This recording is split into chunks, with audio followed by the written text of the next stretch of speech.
Hey guys, what's going on? Drangus here, and today I want to offer some tips for those of you who might be considering an adventure bike.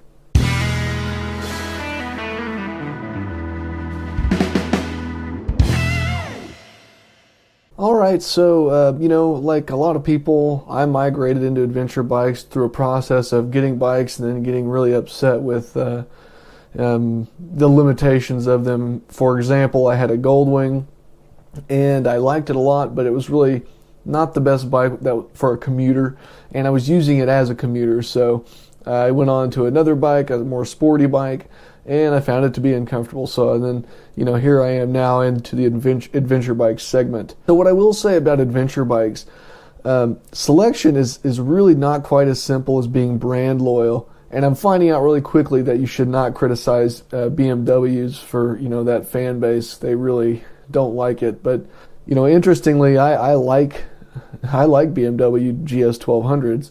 Anyways, I thought I'd go through some criteria of maybe what I would consider before I bought another adventure bike at this point. Question one is, are you new to this adventure bike segment? Because what do you see yourself doing with this bike? What you see yourself doing with the bike, you may not be doing. So you may be doing, let's say you see yourself doing a lot of backcountry and off-road. Realistically, you'll probably be on the road a lot. And there's another issue with the whole backcountry scene, which is really alluring. But the problem is that, are you willing to wreck a $20,000, $25,000, $15,000 bike? Because going off-road is just risky like that. Even the pros fall down. So that's just something to consider. I think a more important question to ask is, what do your friends ride? Because you're going to likely be riding with them. I mean, you could go and make new friends, and there's plenty of adventure bike groups that do all types of adventure riding. Not all adventure riding is off-road. Adventure riding could be on the road, it could be the back roads, it could be sort of poor quality roads.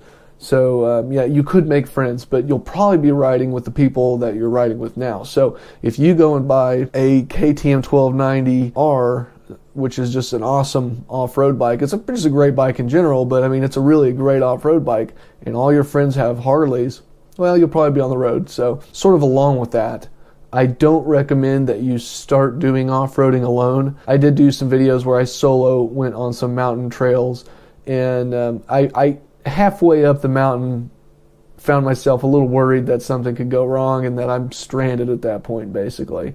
So, at least have a buddy when you're doing the expedition type stuff. Now, if your friends are road riders, you're in luck. There's an adventure bike for you, and there's a variety of them. You can basically ride an adventure bike full time on the road and have a really great time doing it. They handle the road really great.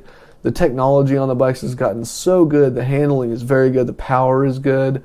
And here's some bikes that you might consider. Kawasaki's VERSYS bikes. The VERSYS 1000 is one of my favorite road-oriented adventure bikes. It's very comfortable. It's very smooth. The handling is really good. It's very top-notch, but it's absolutely road biased. So you got to keep that in mind. There is a 650 version as well if you don't really want the 1000. Suzuki's V-Strom. A little more capable off-road, but really still a road bike. And the handling on the V-Strom is really legendary. It's got a great center of gravity.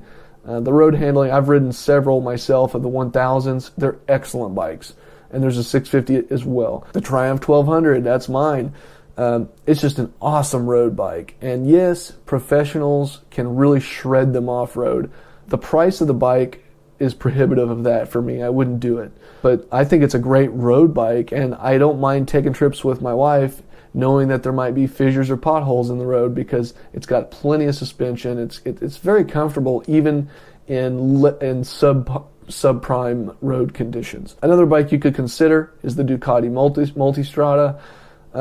Ducatis and some other brands, are really not that accessible to me where I live. So that's, depending where you live, is going to affect your choice. Obviously, you want a bike that you can get service on. Now, if your friends are into the off-road segment, let's talk about some bikes that might do really well at that.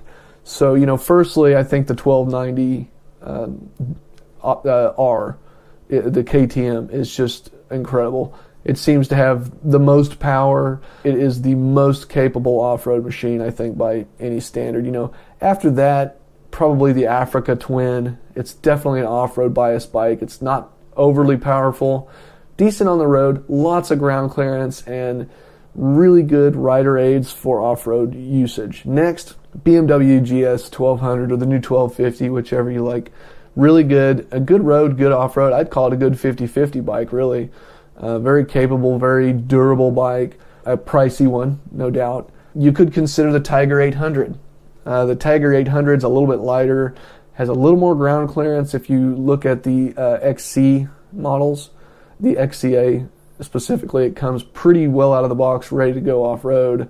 You might want to throw a set of knobbies on, that's all I'd suggest. And the new Scrambler 1200.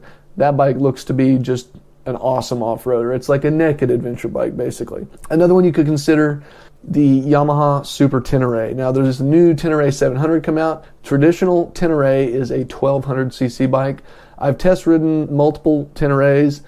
I don't particularly care for them, but as I understand, they just chew up the off-road incredibly easily. Not overly exciting in any manner, but smooth delivery of power and good balance, even though it's a big, heavy bike. So they apparently do extremely well off-road. So those are some bikes you could consider, and I would, you know, you're talking about spending a lot of money here, go and test ride them. Don't get a bike that doesn't feel good. Now, when you do go look at these, consider these things. I notice a lot of people tend to get an adventure bike and then they trade it in for another adventure bike and another, and I'm on my second. So I'm not counting my dual sports that I've owned. So I'm on my second adventure bike because the first one really didn't suit the needs that I was trying to get. That's why I'm making this video, so hopefully these are some things for you to think about before you get into it. The comfort of the bike. Is it too low? Is it too high? How do your knees feel in the riding position? How are the handlebars in front of you? How are the ergonomics in general? How is the wind protection? How is it for your height specifically? Are you comfortable with the weight and height of the bike? Meaning, you know, if your foot slips out, having to sort of fight to brace that much weight. Are you okay with that? That's something to consider. I would consider the service, the access to service and parts, absolutely. Certain bikes in certain parts of the planet are it's just harder to get service on, and it's harder to get parts in. Where I live, you know, we're pretty fortunate. You can pretty much ride anything up to including a Ural. The one weak one we have is, I would say, Ducati. I've heard of some issues there. Moto Guzzi's another one that is kind of hard to get service done where I live. So other than that, we're pretty, you know, whether it's a BMW or a Triumph or a Honda or whatever, you know, that's something you need to consider. And then the cost of those things, because certain bikes have more cost per associated hour of labor or parts. So, you know, there's cost of ownership as well as the cost of the bike. And certainly, for example, there's cheaper bikes than my Triumph, but I can afford it and I like it, so I went with the Triumph. This bike that you're about to buy should really wow you. So when you test ride it, make sure the power is adequate for you. And try, instead of saying it's good enough, think of it in terms of, do I have an excess of this? Do I have a reserve of this? For example, I like good power, and there's certainly enough power for me, but I like to have power in reserve. Or the comfort on this bike is acceptable, but is it, say, comfortable enough to sit on for 4 hours straight? So those are some things that I would seriously consider. And if there's anything in your mind that makes you think, well, this is the one weak point, you really need to critically think, is there a better bike that doesn't have that weak point? Another thing to consider is these bikes excel in different areas. I'm watching these motorcycle news type reviews where these guys get sent over to Italy and they're wined and dined and they ride all these bikes and they come up with basically the same results every year. BMW wins, Ducati wins. I mean, it's like it, but they don't. What they're doing is they're taking it through a lump sum of tests, and at the end there's this very clear winner. But I'm seeing the same results every time, and I've ridden these bikes, and I can tell you that I don't agree with their findings because, for example, the Triumph is not the best off-road adventure bike. It's capable, it's not the best. But on the road and on the trip to the trail, or on just a general trip and just a trip in general, the Triumph, the comfort, the quietness, the power, The handling on the road is sort of like a sport tour, really once you get going on the thing. So sometimes I hear mention of it, but I guess the question would be, what type of adventuring are you going to be doing? So if you're really going to be hitting the trails, you may want to consider that KTM or that BMW. If you just really like the bike, that's fine too. You really can't go wrong. They're all pretty good. I think at this point in time, this is not an era where bikes are just instantly leaking oil around, and that's the way it is. So much like many pickup trucks in the United States now, most of them are pretty good. It's not like don't buy this right now.